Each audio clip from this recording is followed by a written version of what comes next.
Now, the greatest radio shows of all time.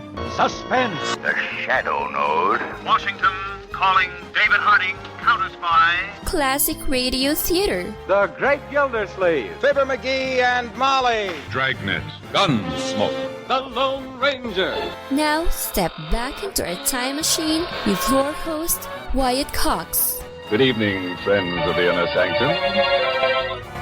Robert Young as Jim Anderson in an episode of Father Knows Best. This was originally broadcast on May 29th, 1952. Last week, the Andersons journeyed to Grandpa's house in Toledo to dispose of some of their old belongings stored there. They disposed of them by dragging and shipping them all home to the white frame house on Maple Street, where they're right now trying to figure out how to dispose of them. Right now, Jim, along with Margaret and Bud, is on the back porch looking over a trunk full of his old school mementos. Like this. Listen to this, Margaret. I want to read you something. Jim, you're supposed to be sorting this stuff over, not reading all of it. You've been at that one trunk for hours. Well, just listen to this. You know how kids write stuff in each other's high school annuals? Yes, I know. Well, here's one that really takes me back. Listen to this. To Jim, may our friendship endure through the long years ahead, through the ups as well as the downs. We'll fight shoulder to shoulder through the long game of life until death knocks us both out of bounds. Your pal, Arnie Johnson. Isn't that a wonderful sentiment? Who's Arnie Johnson? I don't know. I can't seem to place him. Well, that friendship certainly endured through the long game of life. Dad. Hardly got through the first inning. Dad. What is it, Bud? What are these funny-looking pants? Huh? Oh, for heaven's sakes. Bell-bottom trousers. Oh, no. I'm glad I didn't know you when you wore those. Well, they didn't look so funny then. All the guys wore them. For a few weeks, anyway. Well, can I have them? It looks like the moths have beaten you to it. But I wish you'd stop pawing through the trunk. You're getting everything mixed up. Mixed up? That mess? I'm trying to sort this stuff out and see what's worth keeping and what I want to throw away. Well, at the rate you're going, that's going to take the next 10 years of your life. Is this big pile of stuff here what you're throwing away? Oh, no, I'm keeping that. The junk I'm throwing away is in this pile over here. What pile? There's nothing there. Huh? Oh, I guess you're right. This always happens whenever you sort out old stuff. You always wind up with more than you had when you started. Oh, listen to this, Margaret. It's the class prophecy in our annual. Get this. As we gaze into the misty clouds of the future, we see Broadway's newest star, Nancy Higginbottom, in her hour of triumph, tossing a rose from her bouquet into the box seat occupied by the distinguished Senator James Anderson. Senator? Gosh, Dad, were you a senator? Well, no. You see, this is just what they predicted we would turn out to be after we graduated. Boy, they sure missed the boat on you. Oh, I don't know. I just happened to go into the insurance business instead of politics. The point is, I was highly respected. Who wrote that? Your old buddy Arnie Johnson? No, it was probably written by... Well, it ought to tell here. I imagine it was... Well, I'll be darned. J.A. I wrote it myself. Maybe you should have gone into politics, Senator. Doggone, doggone, doggone! Well, what's the matter with Kathy? Look at her kicking the garage. There's no telling what's wrong. Kathy, don't do that. You'll ruin your shoes. Then you're liable to knock over the garage. I don't care. Doggone, doggone! Well, come over here and tell us what's wrong. I don't want to tell. I was over at the playground and we were playing volleyball and we lost, doggone it. Now, kitten, that's no way to feel. If you're going to compete in games, you've got to be a good loser as well as a good winner. I don't care. You see, the idea of sportsmanship Father. is based not on... Father. Betty, don't interrupt your father when he's giving a lecture. I'm not giving a lecture. I'm just trying to point out that good sportsmanship is not based so much on winning or losing, but on how you play the game. Do you play it hard and clean? Do you play it for the fun you get out of it and for the joy of competition? Those are the important things. Do you kids all understand that? Dad. Yes, Bud? Did you wear these bell-bottom pants on the level? Bud, we're talking about sportsmanship. Father. Oh, me, I might as well have saved my breath. Well, anyway, Kathy, next time you lose a game, the thing to do is congratulate the winners and tell them they played a good game. I think they cheated. Kathy, that's not the way to talk. You'd better go inside and wash your hands and face and think over what your father said very carefully. Okay. But just wait till we play those cheaters again. Father, What is it, Betty? where can Ralph and I go this afternoon? Well, I don't know. Why ask me? Well, Ralph just got his car back from the repair shop and he wants to try out his new motor. Can't you just go for a drive in the country? It's a lovely day for it. Oh, Ralph doesn't like to do that. He says when you're not driving to any place in particular, how do you know when you get there?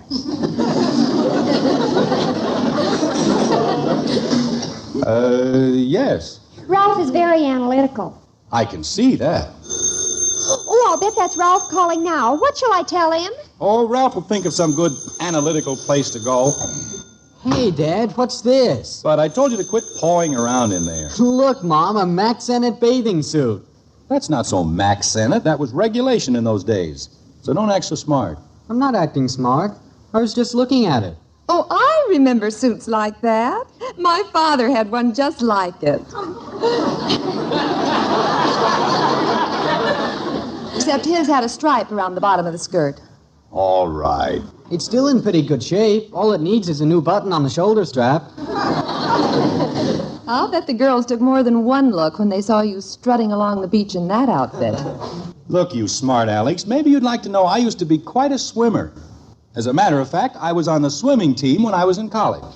Gee, were you really, Dad? You bet your life I was. We won the state intercollegiate swimming championship for 2 years straight. Golly, were you the star of the team? Well, I don't like to say I was exactly the star. Were you really on the team? What do you mean, was I really on the team? For your information, I swam against Otto Biedler. What do you think of that? Who's Otto Biedler? Who's Otto Biedler? Yeah. Otto Biedler, after he left Aberdeen Normal and went to the university, became the national freestyle champion. That's all. Gosh. And 2 years later, he made the Olympic team. Were you on the Olympic team? Well, no. But that'll give you an idea by what a narrow margin I missed it. Oh, gee, Dad. Tell me how you...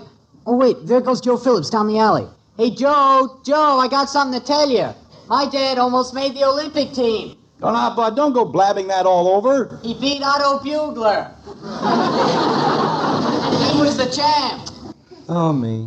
Daddy? Let's see your hands, Kathy. Did you wash them? Uh-huh. Did you use soap? Well, I was going to, but I didn't want to get the soap dirty. Oh, fine. Daddy, will you take me out to see the octopus? The what? He's a real live one, Daddy. A man-eating octopus. They got him out at the fair, out at the park. Is there another fair in town? Will you take me, Daddy? I'm pretty busy here, kitten. Still got a lot of stuff to sort out. He's only halfway through his high school annual. Oh, will you take me, Daddy, huh? Will you, huh? Kathy, you don't want to go out there. Just a bunch of the same old junk. They never had an octopus before. Can't we go? Look, all we do is just get dusty and tired. And half sick from eating a lot of things that aren't good for us. Oh, gosh, I never get to go any place. Not any place. Kathy, don't start that again. You get to go as many places as any girl you know. Probably more. Patty Davis went to the fair and she saw the man-eating octopus. Twice. Well, I don't think Patty's life has been particularly enriched by that experience.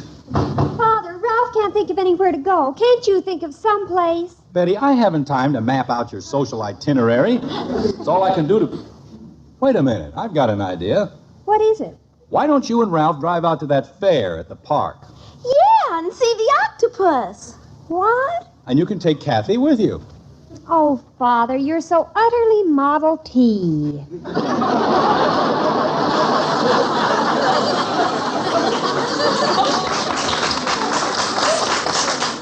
I'm what?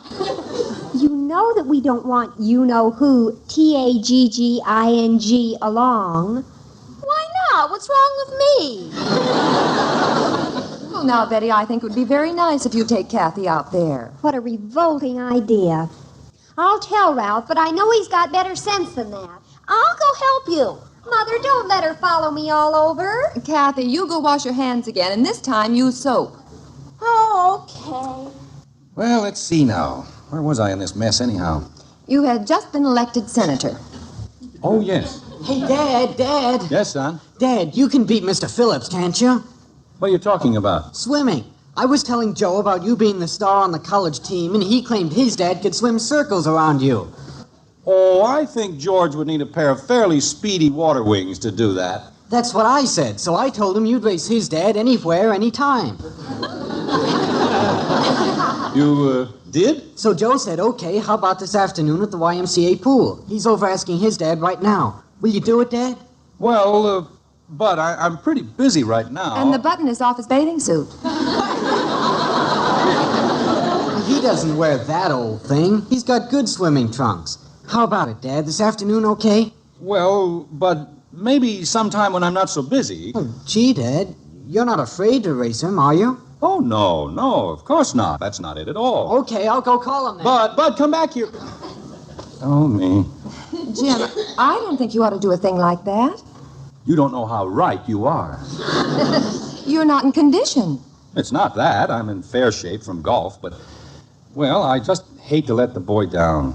After this build-up is going to be a real blow to him to see his dad lose. Lose?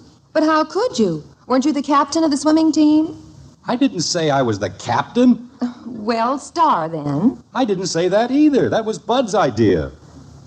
Technically, I wasn't on the team. I was sort of the business manager. But you said you raced against that world champion, Eddie Boodler. Otto Beedler. Did you just make that up? Oh, no, that was the truth. But what happened was that our star got the mumps, and they threw me in against him at the last minute. Then you did race him. For about the first 3 yards, yes.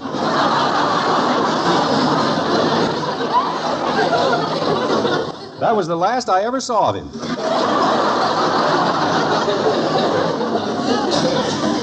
Well, you better just tell Bud all this. Gosh, I hate to do that. He's built me into such a hero. I've got to get out of it in some other way. I just can't let him down. Well, maybe George Phillips will have sense enough to refuse to do it. He's in no better condition than you are. It's all set, Dad. 2:30 at the Y. 2:30? Joe says his dad is raring to go. Uh-oh. Well, this is the silliest thing I've ever heard of. What do you mean, silly? This is the chance I've been waiting for years. Old Joe's always bragging about what a hotshot his dad is. I don't know. Boy, we'll show him, won't we, Dad? Yeah, sure. Bud, don't you think maybe 2:30 is too soon to swim after eating a heavy meal? But you haven't eaten a heavy meal, Dad. No, but I'm going to. A swimmer needs a lot of food. We can't go to the fair or anywhere else, Father. Ralph's motor's missing again. I want to go, Daddy. This is the last day of it. It is? Well, by George, it looks like I'll have to take you then. Oh, will you really, Daddy? What's this? Gosh, Bud, I'm afraid I'm going to have to postpone that race. But there's no other way out of it. You mean you're going to take her to the fair? Let a little thing like that stop you? There's no way out of it, Bud. Much as I'd love to get in there and swim the legs off old George. Holy cow. Come on, we can all go to the fair and have a big time. Let's go in and get cleaned up. Oh, boy, I get to see the octopus. Dad, you can't do this. It's all arranged. They'll be there waiting. That's right, isn't it? Margaret, will you call the Phillips and explain everything? I'd be more than happy to. You kids run on upstairs and change your clothes. I'd like to get away from here as quickly as possible. Okay. Come on, Betty. Can I ask Ralph to go with us? Sure, ask anybody. Dad, you can't do this. I know how you feel, Bud. But maybe we can arrange it some other time. After all, it might not hurt for me to get in a little practice first. You wouldn't want me to lose, would you? Oh, there's no chance of that. Well, you never can tell. After all, I am a little rusty and... Hello, who is this? Helen? Well, this is Margaret Anderson, and I... What? Well, that's exactly what I was calling about. Yes, I think it's silly, too. But we don't have to worry because Jim can't make it. Tell them how disappointed I am. Jim is terribly disappointed, but he promised he'd take Kathy to the fair, and this is the last day. What? Oh, really? Well, I guess it could. Yes, that'll be just dandy. Yes, goodbye. What happened? I don't like the tone of your voice. Well, she said they all wanted to go to the fair, too. So young Joe suggested that you men could have your race out there in the park pool. Hooray! Isn't that keen, Dad? Oh, it couldn't be keener.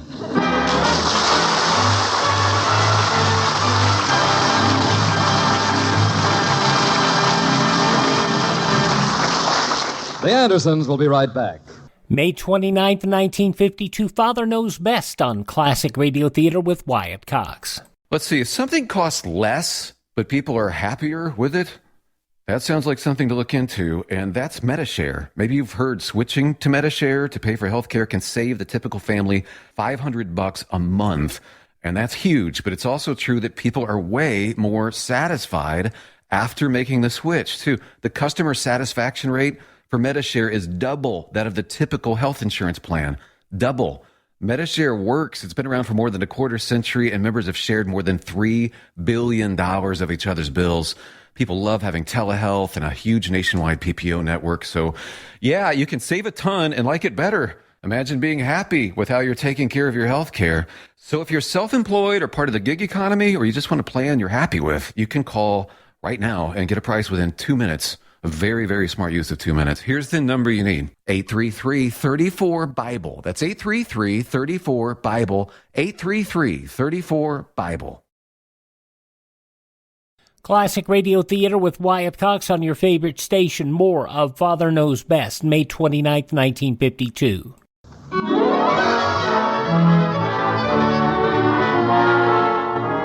Back in the bygone days when man first learned to make sounds and then to turn those sounds into words, he thought he'd made a pretty handy discovery. But since that day, words have caused quite a few complications. Take Jim Anderson, for instance. He'd gladly pay a bonus if he could take back a few words he tossed off about his swimming ability. The simple remarks which at the moment are causing repercussions at 607 Maple Street. Like this. Of all the ridiculous things, two grown men out in a public pool in a public park having a race. Simply because I just mentioned to Bud that I was once on the swimming team in college. Well, dear, if it's going to be so painful... I didn't say it was painful, but it can be darn embarrassing. How do you think I'll feel if I lose? But you were just telling the children that according to the rules of sportsmanship, it doesn't matter who wins or loses if you do your best. That's George Phillips. He's probably been swimming at the club, practicing up. I'll bet anything he's pushing this idea just to make a monkey out of me. Hey, Mom, I can't find Dad's swimming trunks. Look in the drawer in the cedar closet. What are you getting my trunks for? You're going to wear them, aren't you? Well, I suppose, but... I didn't think you wanted to swim in that off-the-shoulder number you wore in college. All right, but let's not make such a big fuss about everything. I'll be in the pool all of 2 minutes. What would you rather do, dear? Just wear slacks and a sports shirt? Dad could be Mr. Phillips wearing overalls. Now, Bud, listen... I'll be back in a minute. I gotta go call Hank Fetter and Bodie Gliss. They'll want to come out to the park. That's what I want to talk to you about, Bud. I think it would be better if you didn't get too many of your friends out there this afternoon. Why not? Well, let's think of Mr. Phillips. You know, a lot of people and... Joe's rounding up all his friends. Mr. Phillips doesn't mind. Oh. Well, can we kind of hold it down, Bud? Boy, am I going to have the laugh on Joe. This is sure going to be a joke on him, huh, Dad? Bud... I got to go call Hank. Daddy, do octopuses make good pets? I don't know, kitten. We're going to see a 12-foot octopus at the fair, Bud. Yeah, I know. And Dad's going to beat the socks off of Mr. Phillips. Bud, please. Who's going to sock the beats off of who? Dad and Mr. Phillips are going to have a big swimming race out in the pool at the park. You are, Daddy? Listen, it's not a... Sure, Joe said his father could swim circles around Dad, and Dad challenged him. I did not. Poor old Joe. Oh, boy! Will the octopus be in the pool with you, Daddy? No, kitten. Now just forget about it. Here are your trunks, Jim. Kathy, you'd better start getting dressed. Hello, Hank. Bud. Hey, get out to the park this afternoon, about 2 o'clock. Margaret, this thing's turning into a 3-ring circus. Well, at least you'll be in the center ring. Daddy! Joe Phillips' dad and my dad are going to battle it out in the pool. Oh, for Pete's sake. Bud, They're going to have a big race. Everybody's going to be there. Daddy! Jim, if you're worried about this... who's worried? George Phillips was probably an Olympic champion, that's all. My dad's going to leave him like a speedboat. Margaret, can't you get Bud off that telephone? Daddy! What is it, Kathy? I got a neat idea. I can get our class at school to come over. We could have a rooting section. Kathy, listen. Gee, maybe we could do card stunts and have pom-poms. Kathy, go upstairs now and get dressed. Well, anyway, Daddy can beat Mr. Phillips. My daddy can do anything better than any daddy in the whole world. Oh, brother. Such faith. Margaret, do you realize the position this puts me in? What's going on? What's the excitement? There's no excitement, Princess. Just go right on doing what you're doing. Hank's getting the guys together. Father, what is this? Haven't you heard? Dad's going to take Mr. Phillips. Where's he taking him? All right, kids, we've carried this far enough. Old Joe thinks his dad is so great, such a big swimmer. Well, Dad's going to show him up, aren't you, Dad? May 29th, 1952, Father Knows Best. I'm Wyatt Cox. Thanks for tuning in to Classic Radio Theater with Wyatt Cox on your favorite radio station. No offense, but are you a little fat when you look in the mirror?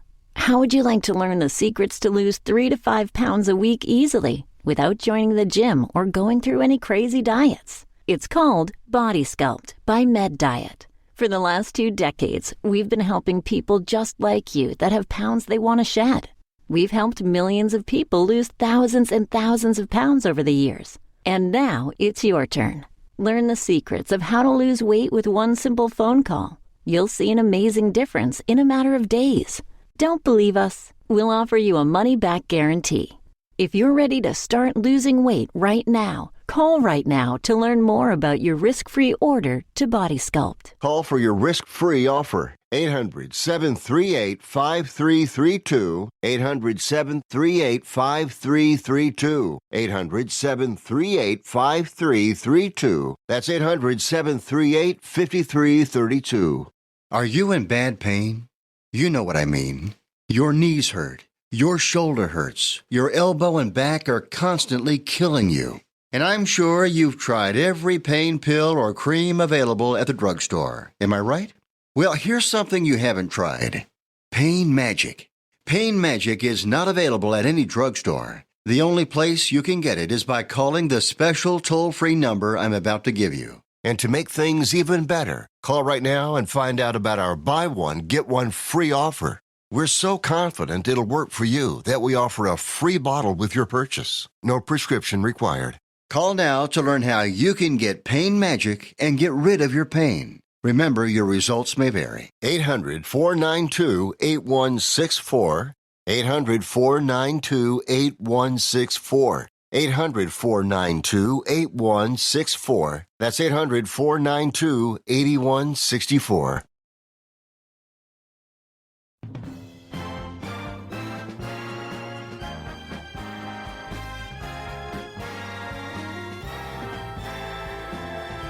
Now on Classic Radio Theater with Wyatt Cox, the conclusion of Father Knows Best, as it was originally broadcast May 29th, 1952. Bud and Betty, I think your father's getting a headache. Run along now. Yes, let's all forget this foolishness. Forget it. When my father's going to swim against Mr. Phillips, I got to call Ralph. Oh, no. He's on the swimming team. I'll get him to bring the coach along. Margaret, all I said was... I know, dear. I can't go through with this, Margaret. I know I'll lose, and the children will never get over it. George Phillips is practically a professional. I'll bet money on it. Well, maybe it'll rain. No such luck. Not a cloud in the sky. There's only one thing to do. I've got to go over and talk to George. What are you going to say to him, dear? I don't know. I'll buy him off or something.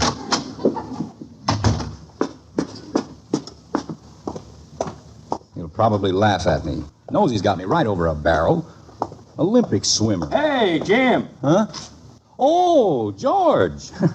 Hello. Glad I caught you, Jim, before you got away. Well, I'm glad I caught you, too. Jim, I suppose you've heard about this swimming business that Joe and Bud dreamed up. Oh, yes, I heard something about it. As a matter of fact... Well, Jim, this wasn't my idea. Kids, you know how they are. Yes, I know. I don't know why Joe ever started this in the first place. It's very embarrassing for me. Well... I'm not a swimmer, Jim.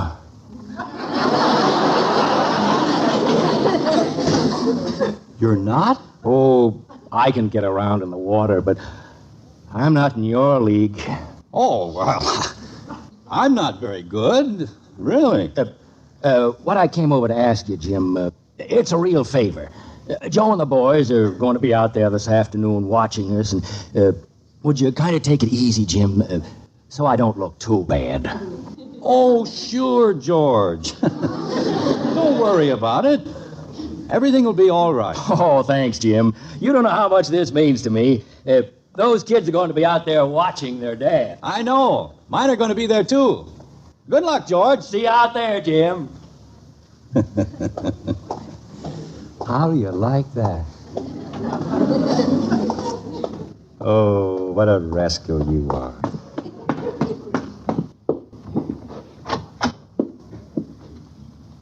Margaret! What is it, dear? Gather the children. Let's all go out somewhere to lunch before we go to the park. My, you've certainly turned into a ray of sunshine. What happened? Oh, I just got to thinking. It's childish to get upset about this affair at the park this afternoon. Oh? What does it matter who wins or loses? You go out and do your best. That's what counts. Sportsmanship. Well, suddenly you seem to have it all figured out. Yes, sir. I guess there's one thing I'll never figure out, dear. What's that, honey? You.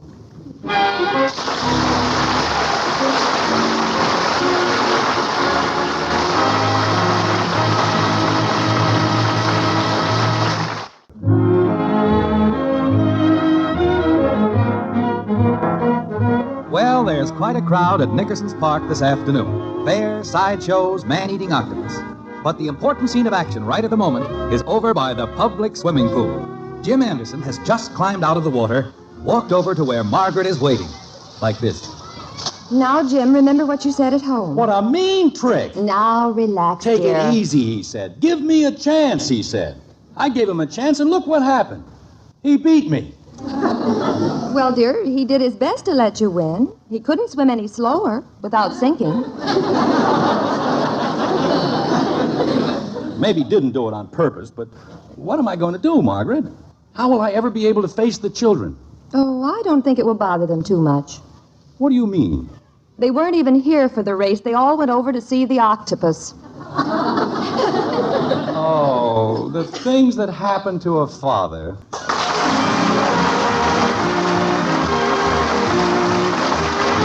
Join us again next week when we'll be back with Father Knows Best, starring Robert Young as Jim Anderson. In our cast were Norma Jean Nilsson as Kathy, Ted Donaldson, Rhoda Williams, Gene Vanderpyle, Charles Seal, and William Foreman. Your announcer was Don Stanley. Father Knows Best, directed by Andrew C. Love, was transcribed in Hollywood and written by Paul West and Roswell Rogers.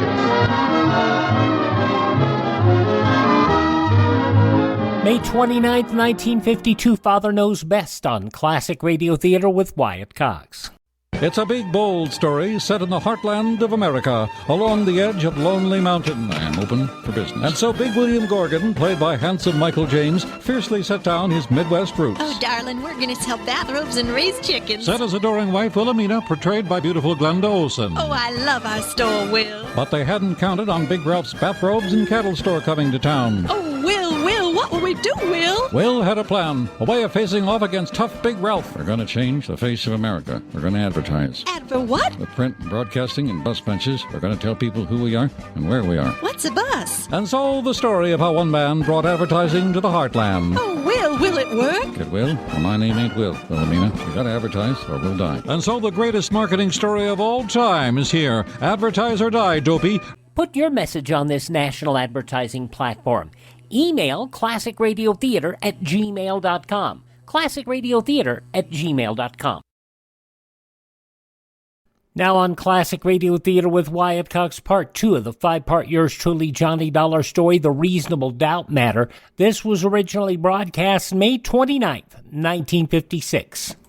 From Hollywood, it's time now for... Johnny Dollar. Jonas Parks, Mr. Dollar, the Flint Rock Bank. Yeah, I know. The man who warned me. How's that? You said it would be tough to get into the Gramley Ranch. Well, I got rained on, shot at, threatened, outsmarted by a 16-year-old girl, and I still didn't see Mrs. Gramley. You aiming to give up? For the night, yes. I'm busy trying to dry out my bones over the heat from a triple brandy. Well, I'm going out to see Mrs. Gramley in the morning. I'll try to fix something up. Yeah, do that, will you? And something else, Mr. Parks. That auto accident 3 years ago when Susan's parents were killed. What about it, Mr. Dollar? You know what about it. The dead past is always with us. You go see Will Connors there in Las Vegas. He runs the Ford County Weekly Tribune. Tell him I sent you. And be careful. Once again, Mr. Parks, careful of what? I still don't know.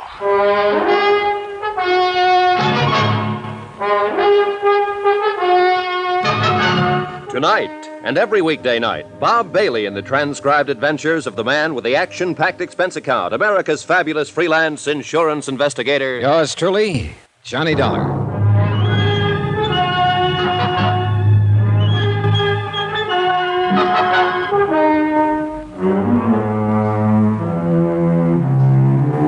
From Special Investigator Johnny Dollar, location Las Vegas, Nevada. To the Home Office, American Northern Trust Company, Hartford, Connecticut. Assignment, the matter of reasonable doubt. Expense account continued.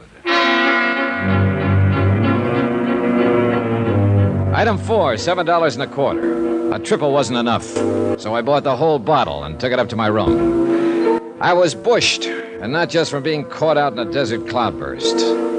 Mrs. Gramley, elderly widow, owner of the Flint Rock Ranch, wanted to set up an insurance trust and convey all her holdings over to her 16-year-old granddaughter, Susan. Her only other heirs were her nephew, Walter, who managed the ranch, and his wife, Hilda. Jason Parks, my client's local representative and respected president of the Flint Rock Bank, had started proceedings, then got cold feet and dropped them. Why? He didn't know. Just a hunch. Something was wrong. He'd called for help. And I was that help. Total results so far, 0. I put the cork in the brandy bottle and went to bed.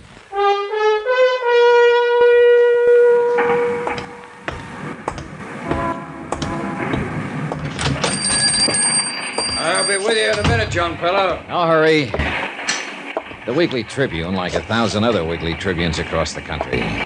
Not competing with the big dailies, not even trying to. Printing the little things, homey things, and hanging on. One-man office, editor, publisher, reporter, proofreader, and at the moment, linotype operator. A guess, of course, but the man at the linotype looked as though his name just had to be Will Connors. My name is Will Connors. What can I do for you? I'm Johnny Dollar, Mr. Connors. Jonas Parks out at Flint Rock suggested Yeah, Jonas called me this morning, said you'd probably be in. Glad to know you. Thanks, same here. He said you'd most likely be asking all sorts of crazy questions, and I was to, well... Humor me? Well, you might put it that way. Said I was to answer them if I could. Did Mr. Parks tell you who I am? Nope. Didn't ask him. Jonas and me been friends for 20 years, and if he says you're all right, then that's good enough for me. Well, thanks to both of you. Just one thing, though, Mr. Dollar. There going to be a story in this? Maybe. Any chance giving me a scoop on it? Scoop? I haven't heard that word in years. I ain't had one in years. In fact, I ain't never had one. Always have to get my front page stories by reading these here Las Vegas dailies. Yeah. Bunch of smart alecks getting telegraphs from Moscow and Paris and France and all them places. Anybody can get scoops that way. But me, I got to get out and scratch for what I print. Well, I'll... Oh, it'd sure do me good to put one over on them dudes. I'd get me out an extra. A big banner headline on it. Got the type for it, too. Never been used. Exclusive. Right across the top. It'd knock them back on their byline. All right, Mr. Connors, all right. If there is a story, you get it. That's a promise. A scoop. A living, breathing scoop. Doggone. Yeah. Now, about the questions. Yes, sir, young fella. What do you want to know? Anything you can tell me about Mrs. Gramley and the Flint Rock Ranch? Mrs. Gramley? Well, now, there is a woman for you, son. They don't make that kind these days. Noticed any change in her lately? Well, I wouldn't want this to go any farther. I understand. And I guess it depends on what you mean by lately. I ain't seen her but twice in the last year. They don't allow no visitors out there anymore. So I found out yesterday her nephew took a shot at me with a rifle. You don't say. My, they are getting clannish. Do you know of any reason for him acting that way? Yeah, there's something funny going on out that ranch. What, for instance? Couldn't say.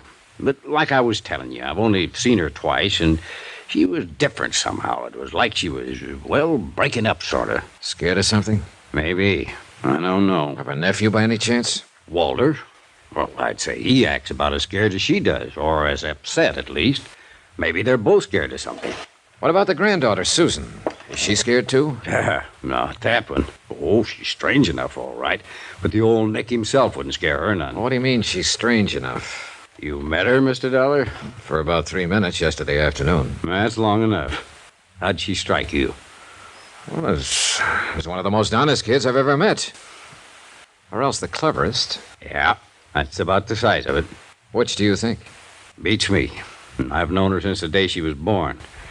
Yes, sirree, it's quite a family, including that fancy wife of Walter's. Hilda? What about her? Well, let's just say she's too much for him. You follow me, son? Yeah, I think so. Well, they're all worried. They're on edge. Either about the same thing or different things. They're pushed. They're driven. You can feel it. There's a pressure out there, and anything can happen. Maybe it already has. Maybe it happened 3 years ago. What do you mean? There was an auto accident 3 years ago, and Mrs. Greenleaf's son and his wife, Susan's parents, they were killed in it. Well, I've got the morgue files here. I wrote it up pretty complete when it happened. Yeah, I'll want to look through those files later. But right now you want the story behind the story. If there is one. Well, if there is, I don't know it. I think you would, if anybody would, being a newsman. Well, as far as I know, it was just an accident. Well, how'd it happen? Well, it was on the road to the ranch, up there where it winds through the bluffs. It was raining, pitch black. There'd been an argument back at the house, and, well, they had a lot of arguments, I guess. But anyway, Hilda got mad and left, and took her car and headed for town. And a while afterward, Ed had all he could take, and he run out, too, and jumped in his car.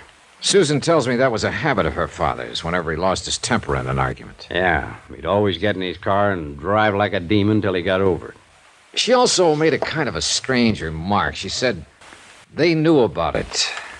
Now, what do you mean by that? Well, I guess you'll have to ask Susan what she meant. All right. So Ed jumped in his car that night. Yeah, and Mary went with him, trying to calm him down, I guess. So he come around that curve. He must have been doing 60, skidding, half out of control. And there was Hilda's car parked on the curve right square in his headlights. Just smashed right into it at full speed. Both cars rolled over the bank, caught fire, and burned up. Him and Mary were dead before the car stopped. How did Hilda get out of it? She wasn't there. She had a flat, left her car parked, and started back on foot. I see. She was lucky, that's all.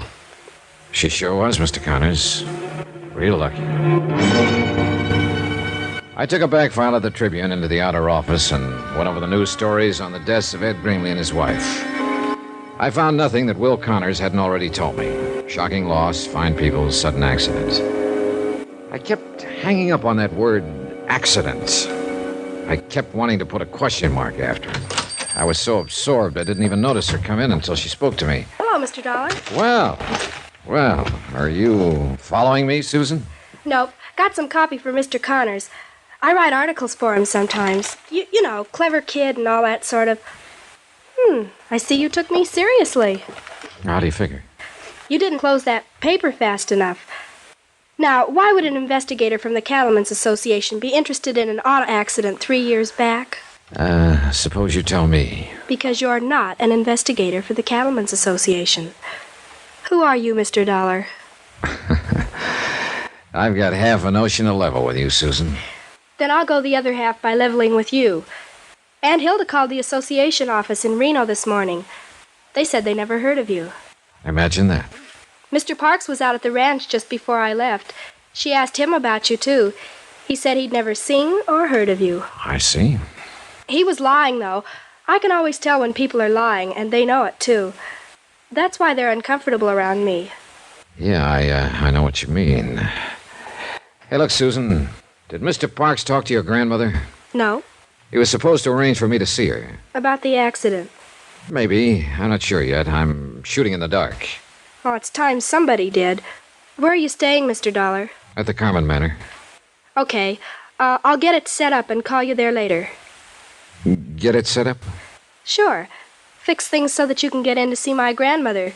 That's what you wanted, isn't it? Well, all right. I went back to my hotel room and settled down to wait.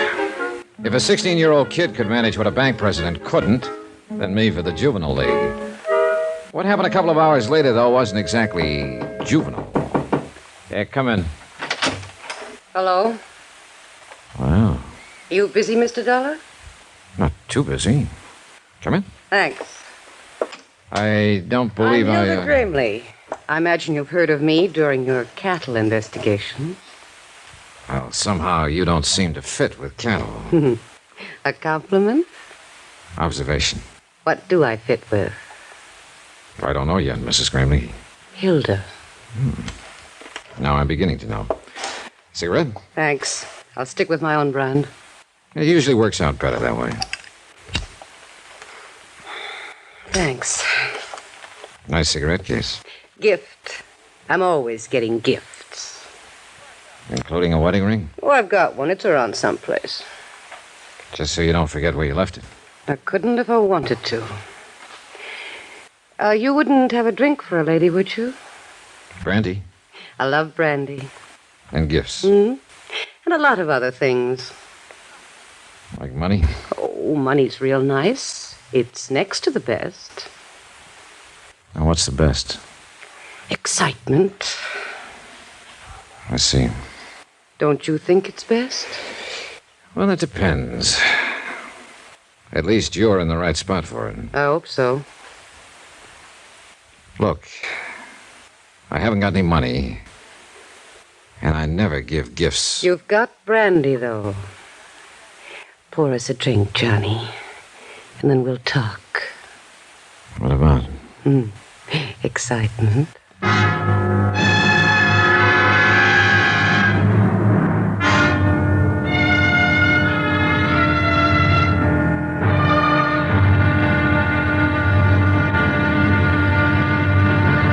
Now, here's our star to tell you about tomorrow's intriguing episode of this week's story. Tomorrow, a worried old lady shows her mettle, a gambler shows his hand, and the game gets tense, tight, and a little bit frightening. Join us, won't you? Yours truly, Johnny Dollar. Yours truly, Johnny Dollar, starring Bob Bailey, is transcribed in Hollywood. Written by Les Crutchfield, it is produced and directed by Jack Johnstone. Be sure to join us tomorrow night, same time and station, for the next exciting episode of Yours truly, Johnny Dollar. Roy Rowan speaking.